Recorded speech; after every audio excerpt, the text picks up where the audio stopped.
morning, kindergarten. So this week we read the story, Old MacDonald Had a Wood Shop, and you also listened to the story, Froggy Builds a Treehouse.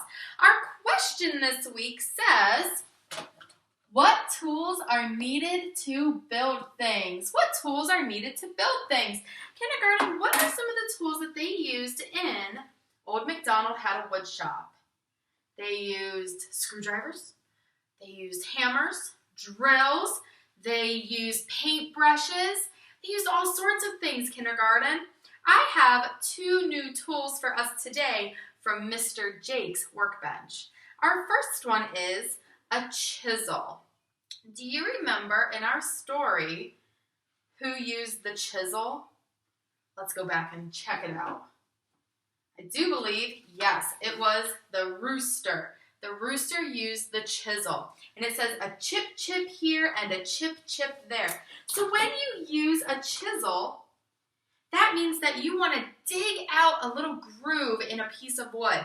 You want to dig out a little groove. Well, you can't use a shovel because a shovel's not really going to get it out. So you use a chisel. A chisel has a sharper edge down on this side. And you go down and you chip it away. You chip away at it. And then you get these little chunks taken out of the wood. So here is a chisel. This one's pretty wide, pretty big.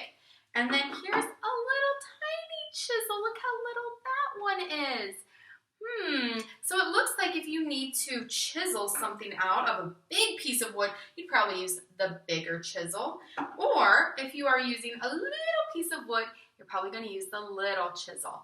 Kindergarten, I have one more tool to show you today. This one looks pretty old, but I don't think Mr. Jake will mind that we're borrowing it. This is a file. A file. Almost like the kind that you use on your fingernails. Miss Stahler needs to file her fingernails. This file, let's check out and see where it's used in our story. Oh, with a scritch scratch here and a scritch scratch there. So it looks like the pig is using the file. A scritch scratch here and a scritch scratch there. When you file, look at what happens. Do you see what happens? There's lots of dust. So if you use a chisel, you want to take out like a big chunk from the piece of wood. If you use a file, it means that you just want to file it down a little bit. You might want to file something if it gets stuck. If you have a door on like a little toy dollhouse and the door gets stuck a lot, you might want to file away part of that wood. You may not want to chisel a whole bunch out. You may just want to file it away a little bit using our file. Kindergarten, let's see if we can find pictures of chisel and file on our big board. All right, kindergarten, let's look at our big board and let's see if we can find the picture of the chisel. We only have two pictures left, this one and this one. Which one is the chisel? It would be this one with the sharper edge right there. This is the chisel right here. And we looked at a chisel and we saw how it could take out chunks from wood, which means that this last one must be a file. And if you look on this picture, you'll see that the file, it's like a piece of metal, but it's not smooth. It has like these crisscrosses all over it. And that is what files down like your nails or a piece of wood. Kindergarten, let's look at all of our pictures one more time today. Here is a screwdriver. Remember, a screwdriver, we could have a Phillips or a flathead. We need two different screwdrivers because we have two different types of screws.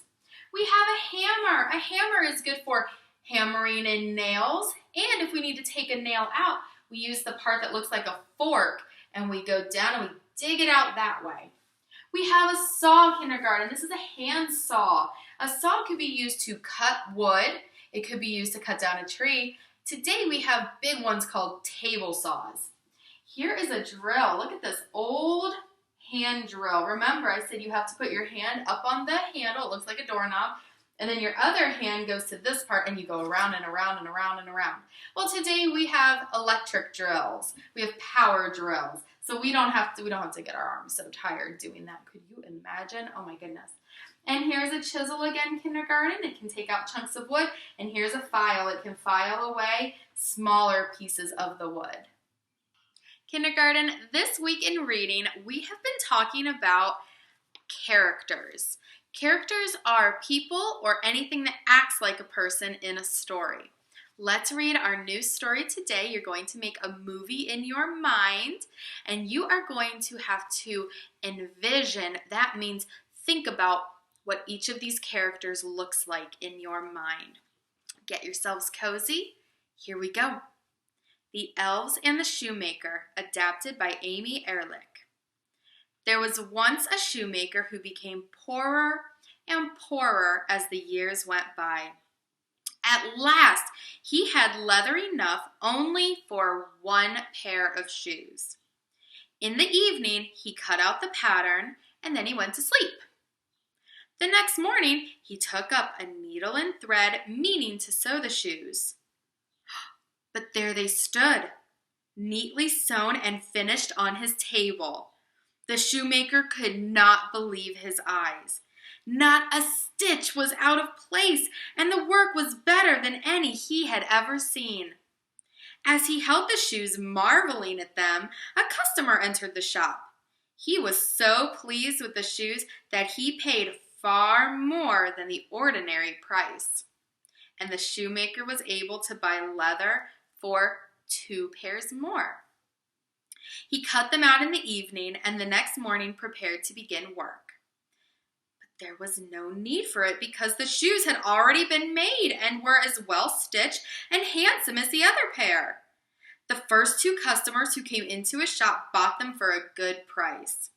And this time, the shoemaker was able to buy leather enough for 4 pairs. Early the next morning, the 4 pairs of shoes were finished as before. And so it went.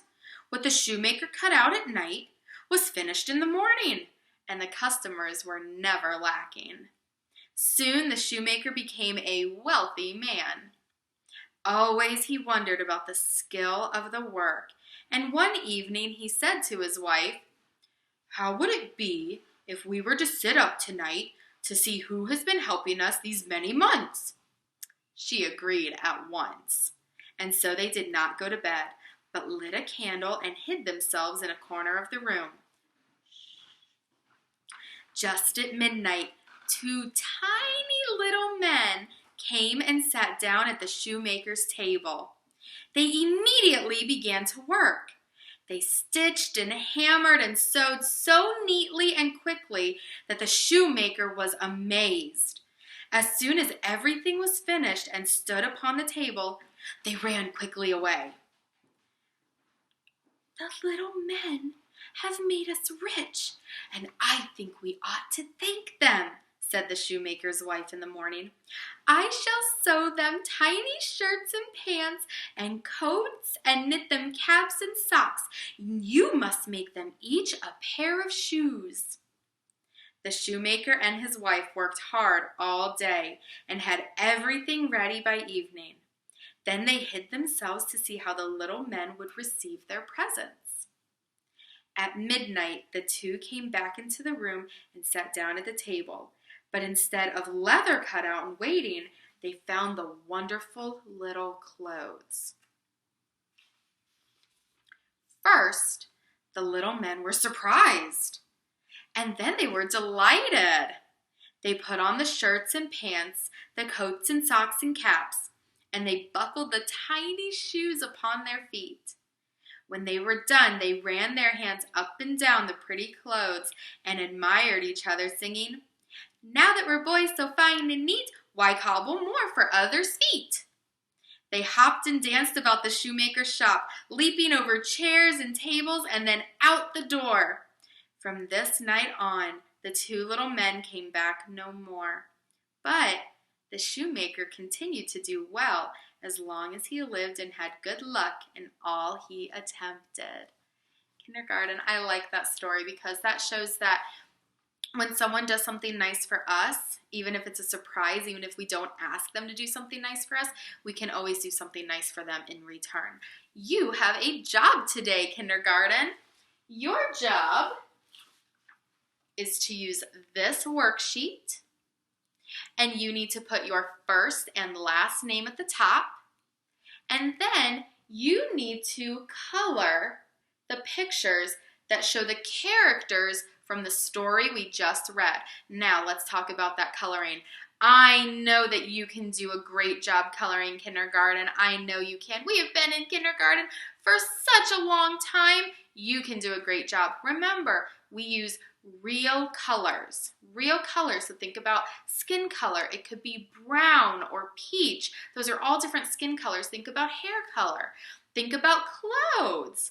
Think about how many colors you need to use. Remember what Mrs. Klinger always says, 3 or more. You must use 3 or more colors.